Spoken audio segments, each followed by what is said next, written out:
नमस्कार दोस्तों और नमस्कार मेरे प्यारे बच्चों। मैं doctor Praveen competition classes to the point में आपका स्वागत करता हूं।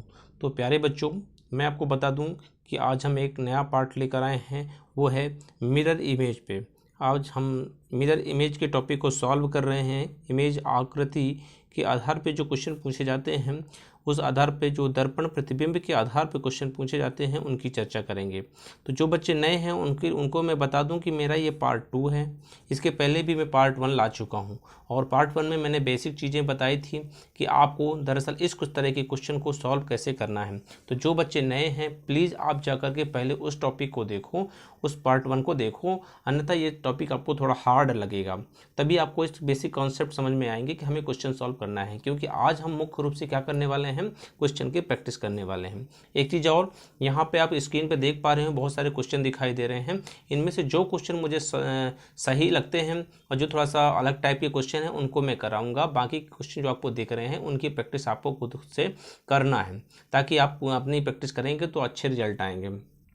दूसरी चीज़ ये है कि यहाँ पर जो क्वेश्चन सॉल्व करने का तरीका है, मैं एक कॉन्सेप्ट बताऊंगा, उस कॉन्सेप्ट के आधार पर सॉल्व आपको करना है। मल्टीपल क्वेश्चन आपको सॉल्व करने हैं। तो चलिए शुरू करते हैं बिना समय गंवाए। पहले बेसिक चीज़ जो बच्चे नए हैं उनको थोड़ा सा मैं परिचय दे दूँ कि देखो बच्चों, मिरर इमेज जब भी कोई क्वेश्चन आप सॉल्व करते हो तो मैंने कॉन्सेप्ट बताया था इसके पहले वाले वीडियो में पार्ट 1 में, कि एक कॉन्सेप्ट मैंने बताया था कि नज़दीक की वस्तु का हमेशा प्रतिबिंब नज़दीक ही बनता है। जैसे मान के चलो ये कोई वस्तुएं हैं, जैसे 1 2 3, तो हमेशा जब इसके पीछे प्रतिबिंब बनेगा वो हमेशा 1 2 3, मतलब इसका नज़दीक का नज़दीक में बनेगा, दूर का दूर में बनेगा, दूर का दूर में बनेगा। ये एक मैंने बेसिक कॉन्सेप्ट आपको बताया था। और परिणाम स्वरूप जब इमेज में आपका प्रतिबिंब मिलता है वो हमेशा कैसा होता है, इसका उल्टा प्रतिबिंब बनता है। क्या बनता है? उल्टा प्रतिबिंब। या फिर और सरल शब्दों में कहें कि यहाँ पर जो इमेज दी जाती है, क्वेश्चन आकृति में जो इमेज यहाँ पर दी जाएगी, जो दर्पण प्रतिबिंब में बनेगी, दर्पण में बनेगी, वो हमेशा कैसे बनेगी? उल्टा बनेगी। या फिर आप ऐसे कह सकते हो कि यहाँ की इमेज ऐसे मान के चलिए ये 4 उंगलियाँ हैं, तो यहाँ पर जब यहाँ हम दर्पण लगा दें तो यहाँ पर 4 उंगली के बाद जब यहाँ दर्पण प्रतिबिंब बनेगा तो हमेशा इसका पलट कर बनता है। समझ गए बात को? ज़्यादा जानकारी मैं यहाँ पे नहीं दूंगा क्योंकि मैं ऑलरेडी पार्ट 1 में इसको कवर कर चुका हूँ। तो चलिए क्वेश्चन प्रैक्टिस शुरू करते हैं। चलिए देखिए, आज का फर्स्ट क्वेश्चन है। देखिए यहाँ पे ये वर्ड लिखे हुए हैं, यहाँ पे दर्पण बना हुआ है। आपको बताना है कि दर्पण के बाद क्या प्रतिबिंब बनेगा। तो देखो मैं एक क्वेश्चन सॉल्व अच्छे से कराऊंगा ताकि आपको, जैसे ये दर्पण है तो मैंने आपको बताया था कि यहाँ पे दर्पण के नज़दीक में आर बना है कि नहीं बना। प्यारे बच्चों, आई थिंक आप देख पा रहे होंगे आर बना है। तो आर बना है तो कैसे बना है, मैंने आपको बताया कि ये आकृति ऐसे नज़दीक है इस दर्पण के, तो आपको ये बनेगी, कैसे बनेगी प्यारे बच्चों? ऐसे ये बनेगा। इस तरह से ई कैसे बनेगा? इधर की तरफ। जो बच्चे नए हैं पार्ट 1 जरूर जाकर देखें, तभी आपको समझ में ये आएगा। ये इस तरह का आपको जेड बनेगा प्यारे बच्चों, यू ऐसे बनेगा और बी कैसे बनेगा? ऐसे। मतलब जिस तरह से इसको पलट कर इधर बनेगा वो आकृति आपकी यहाँ बनेगी। और आपका आंसर क्या होगा यदि आप गौर से देखेंगे तो देखिए बी उल्टा बना है, यू जेड जेड ई और आर, ये इसका आंसर फर्स्ट हो जाएगा प्यारे बच्चों। ठीक है ना? तो इसका आंसर फर्स्ट हो जाएगा क्योंकि देखिए बी सबसे लास्ट में है, आर सबसे नज़दीक है, इस आर का उल्टा ये आर बना है, ई का उल्टा ई बना है, जेड का उल्टा जेड बना है, जेड का उल्टा जेड बना है, यू हमेशा ऐसे ही बनेगा, सेम बनेगा, और बी उल्टा बना हुआ, मतलब फर्स्ट आंसर हो जाएगा। चलो सेकंड नंबर देखो। देखो ये वाटर लिखा हुआ है, तो वाटर में क्या सबसे पहले आर है, तो आर का उल्टा आर बनेगा। फिर ई देखो बिल्कुल सीधा बना दिया तो नहीं होगा आंसर। आप इसको मिलाओ, ई यहाँ पे सही बना हुआ, टी वैसे ही बनेगा। देखो यहाँ पे टी भी गलत हो जाएगा क्योंकि टी इन्होंने गलत बना दिया, उल्टा ही बना दिया, नीचे की तरफ डंडी कर दी जो कि नहीं बनेगी। ये भी आंसर गलत हो जाएगा। ये तीसरा आंसर हो सकता है इसका। देखो आर से उल्टा बना है, ई उल्टा बना है, टी हमेशा ऐसे ही बनेगा, ए हमेशा ए बनेगा और डब्ल्यू हमेशा ऐसे ही, तो इसका आंसर थर्ड हो जाएगा। प्यारे बच्चों, ये मैंने ऑलरेडी पार्ट 1 में कवर किया है कि जो वर्ड है, वर्ड का कैसे इमेज प्रतिबिंब बनता है, आप उसको जाके जरूर देखो। तो ये क्वेश्चन आपको बिल्कुल लॉलीपॉप जैसे लगने लगेंगे। अब देखो टी है, यहाँ पे कॉम्बैट लिखा हुआ है, कॉम्बैट को आप बताना है कि दर्पण प्रतिबिंब में कैसे बनेगा। तो देखो टी, सबसे पहले मैंने क्या बताया कि दर्पण के जो सबसे नज़दीक होगा तो वो बनेगा। यहाँ पे दर्पण के नज़दीक सबसे टी है, तो यहाँ पे क्या है सी, तो ये आंसर तो हो ही नहीं सकता। अब देखो टी किस में है, ये देखो उल्टा बना दिया जो कि नहीं होगा, तो टी इन दो में है, इनमें से कोई एक आंसर होगा। फिर ए देखो, ए ऐसे बनाया, बी इन्होंने कैसे बनाया, बी यहाँ पे उल्टा है, यहाँ पे भी सही बनाया है। एम देखो, एम यहाँ पे ऐसा है, ओ यहाँ पे सही है। और बात आती है सी में, देखो यहाँ पे सी ऐसे बना है, लेकिन सी का प्रतिबिंब ऐसे नहीं बनेगा बच्चों, ऐसे बनेगा, सी ऐसे बनेगा, इसको पलटकर बनेगा। मैंने हमेशा बनाया कि हमेशा यहाँ पे उल्टा और पलटकर प्रतिबिंब बनता है, तो आंसर इसका ये हो जाएगा। इस तरह से इस क्वेश्चन का आंसर आप गौर से लगाना, इसका आंसर 2 होगा। तो मैं आज इसमें बस इतना ही बताऊंगा, और ये सारे क्वेश्चन आपको प्यारे बच्चों जो 6वां 7वां 8वां इनकी प्रैक्टिस आप करोगे। जो डाउट हो तो मुझे बता देना, तो मैं आपको आंसर बता दूंगा, ठीक है ना प्यारे बच्चों। देखो यहाँ से आप 9th क्वेश्चन से लेकर के प्रैक्टिस आप करना स्टार्ट करो, यहाँ पूरे इन क्वेश्चन की प्रैक्टिस करना, ठीक है ना। देखो इनकी प्रैक्टिस करना आपका काम है, मेरा काम नहीं है। अब मैं थोड़ा अलग टाइप के क्वेश्चन कराता हूँ प्यारे बच्चों, आकृति के वाले, आकृति वाले ये क्वेश्चन 26 27 28 क्वेश्चन कराऊंगा, ताकि आकृति में देखो कैसे बनते हैं। अब देखो ये आकृति बनी हुई है, डंडी खींचे हुए हैं। हमेशा कभी भी कोई आकृति वाला क्वेश्चन आता है उसको बहुत गौर से देखो, आप बहुत गौर से देखेंगे तो एक डंडी यहाँ बनी हुई है, 2 डंडी है, और स्पेस भी देखो कितना है।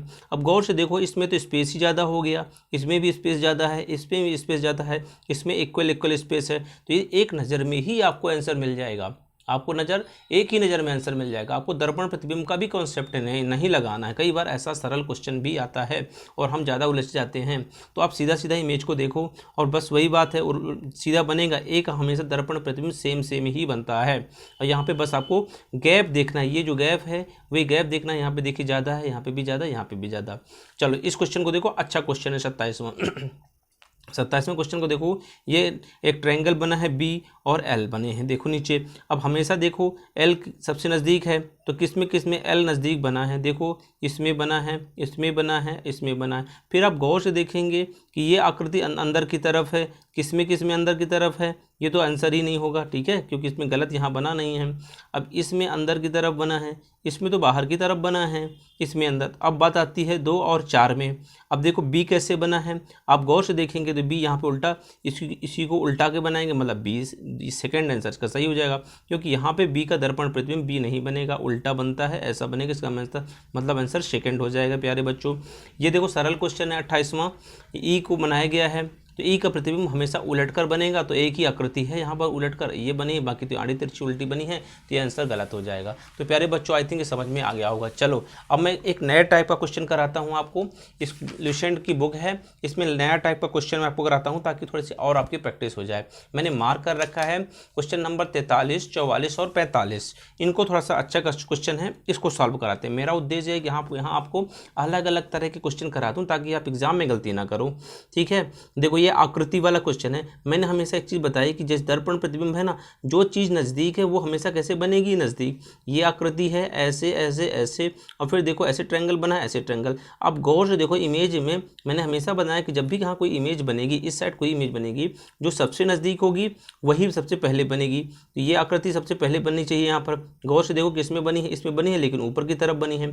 नीचे की तरफ आकृति दर्पण के नज़दीक ये है, तो देखो कौन सी बनेगी, इसमें भी है सर, इसमें भी है सर, इसमें भी है, तो अपन तीनों में से आंसर हो सकता है। लेकिन गौर से देखो इसमें तो एक ही साइड बनी है, तो इसका आंसर तो होगा ही नहीं। अब बात फंसती है इसमें और इसमें भी देखो एक ही बनी है, तो आंसर सीधा सेकंड हो गया। मतलब अपने को ज़्यादा क्वेश्चन भी नहीं लगाना, यदि आप थोड़ा सा भी दिमाग लगाओगे तो भाई ये आकृति है, तो 2 में तो आकृति ही नहीं बनी, तो तीसरा और चौथा आंसर तो हो ही नहीं सकता। आपको दिमाग ही नहीं लगाना। अब आपको दिमाग लगाना किस में, फर्स्ट और सेकंड में। यहाँ पे दर्पण प्रतिबिंब आपको लगाना पड़ेगा। दर्पण प्रतिबिंब आप जब लगाएंगे तो आप देखो, मैंने आपको कॉन्सेप्ट भी बता रखा है कि ये आकृति नज़दीक है ना, नीचे साइड है ना, ये तो ऊपर साइड है, नीचे साइड है, तो नीचे साइड कहाँ नज़दीक है, यहाँ पे देखो, ये तो नीचे साइड यहाँ नज़दीक, ये ऊपर है, ये नीचे ऊपर हो गया, तो नहीं होगा। नीचे साइड इस दर्पण के नज़दीक में नीचे साइड है ना, तो फिर इस दर्पण में नज़दीक केवल यही है, आंसर आपका सेकंड हो जाएगा।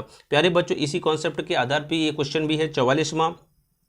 अब देखो ये स्क्वायर सर्कल ये आकृति बनी हुई है, यहाँ पे 2 ऐसी आकृति बनी हुई है, तो अब गौर से देखो स्क्वायर सबसे नज़दीक है, तो स्क्वायर किसमें नज़दीक है, इसमें और इसमें, ठीक है ना, इसमें तो स्क्वायर, लेकिन इसमें स्क्वायर देखो कैसे अलग स्क्वायर बना है, तो आंसर ये भी नहीं होगा। फिर बात आती है फर्स्ट और फोर्थ में। फर्स्ट और फोर्थ में जाएंगे तो आप देखिए यहाँ पे आकृति में इस तरह नहीं बना, जबकि यहाँ आकृति ऐसे ऐसे बनी है, यहाँ पे आकृति प्रॉपर बनी है, लेकिन यहाँ आकृति में ये चिन्ह ही नहीं बना, मतलब आंसर फर्स्ट हो जाएगा। और सेम कॉन्सेप्ट में 45वां नंबर क्वेश्चन है। तो इस तरह के क्वेश्चन 3 अलग क्वेश्चन मैंने यहाँ पर करा दिए। प्यारे बच्चों, यहाँ पे आप स्क्रीनशॉट लीजिए, प्रॉपर स्क्रीनशॉट लेकर के आप क्वेश्चन की प्रैक्टिस करेंगे, आपको बहुत मजा आएगा और एग्जाम में कभी भी क्वेश्चन इस टॉपिक से आप गलत नहीं करेंगे। तो निश्चित रूप से आप स्क्रीनशॉट लीजिए ताकि आपको क्वेश्चन गलत ना हो, और यहाँ पे प्रैक्टिस करिए। मेरा उद्देश्य यहाँ पर आपको ज़्यादा से ज़्यादा प्रैक्टिस कराना है इस पार्ट में, क्योंकि हम आपको बेसिक कॉन्सेप्ट इसके पहले वाले लेक्चर में कराए हैं। जो अलग अलग टाइप के क्वेश्चन है वो मैं आपको यहाँ पर करा रहा हूँ। चलो बच्चों, एक क्वेश्चन यहाँ पे फिर से देख लो, 94 नंबर का क्वेश्चन देखो। सर्कल बराबर प्लस चिन्ह ट्रायंगल, मैंने आपको बताया ना कि इस दर्पण के नज़दीक में क्या है, सर्कल बना है, बराबर बना है। बस आपको यही देखना है, देखो सर्कल बना है, बराबर बना है, फिर प्लस चिन्ह बाहर की तरफ, यहाँ पे भी बाहर की तरफ, यहाँ पे इसका मतलब आंसर फर्स्ट ही हो जाएगा। तो इस तरह आप क्वेश्चन सॉल्व कर सकते हो। एक क्वेश्चन लास्ट आज का 108 क्वेश्चन देखो। अब इस क्वेश्चन को करने के लिए थोड़ा आपको दर्पण प्रतिबिंब के कॉन्सेप्ट लगाने ही पड़ेंगे। दर्पण प्रतिबिंब में देखो, कभी ऐसे क्वेश्चन आता है ना, डंडी खींची है, ये एक सर्कल बाहर की तरफ है, ये 2 सर्कल बने हैं, दोनों कटे हुए हैं, ठीक है ना। अब देखो तीनों चिन्ह एक ही साइड हैं, है कि नहीं, तीनों गोले एक ही साइड है कि नहीं है। तो आप देखो, अब ऐसे क्वेश्चन को सॉल्व करने के लिए क्या कर सकते हो बच्चों, यहाँ पे 1 और 2 मार्क कर दो। तो ये गोला किस साइड है, 2 साइड है। तो आप देखो खुद आप बनाएंगे आकृति, जैसे ये गोला है, दर्पण, ये मान लीजिए दर्पण है, ये गोला है, तो क्या आप आकृति बनाएंगे, ऐसे आकृति बनाएंगे। एक साइड गोला है, मतलब इस साइड ये बाहर की तरफ गोला है, तो ये भी बाहर की तरफ गोला हो जाएगा, ठीक है। अब ये गोले कहाँ हैं, बाहर की तरफ, इसी साइड, तो ये गोले यहाँ पर आ जाएंगे, मतलब ये आकृति आपकी बन जाएगी। ढूंढ लीजिए कहाँ पे है, आंसर सेकंड हो जाएगा। तो ये अच्छा क्वेश्चन है, दर्पण प्रतिबिंब का कॉन्सेप्ट है, जो मैंने बताया है वही कॉन्सेप्ट के आधार पर क्वेश्चन बना है। तो बच्चों आज के लिए बस इतना ही, क्योंकि वीडियो ज़्यादा लंबा हो जाएगा तो मज़ा नहीं आएगा। आप लोग घर में प्रैक्टिस करना, और जो बच्चे नए हैं उनके लिए बता दूं कि मेरा सेकंड पार्ट है, इसका फर्स्ट पार्ट बहुत अच्छे से मैंने कॉन्सेप्चुअल कराया है, उसको जरूर देख लेना। आज के लिए बस इतना ही बच्चों, मिलता हूं आपसे अगली क्लास में किसी नए टॉपिक के साथ, मेंटल एप्टीट्यूड के नए टॉपिक के साथ। तब तक आप इसको पढ़ते रहिए और मस्त रहिए, स्वस्थ रहिए। और जो बच्चे यहाँ पर नए हैं उनको तक आप ये वीडियो पहुँचाने की कोशिश करिए, शेयर करिए, और कोई डाउट होता है तो आप कमेंट बॉक्स में बता दिया करिए। आज के लिए बस इतना ही, चलिए मिलते हैं आपसे नेक्स्ट लेक्चर में, तब तक के लिए tata bye bye and take care.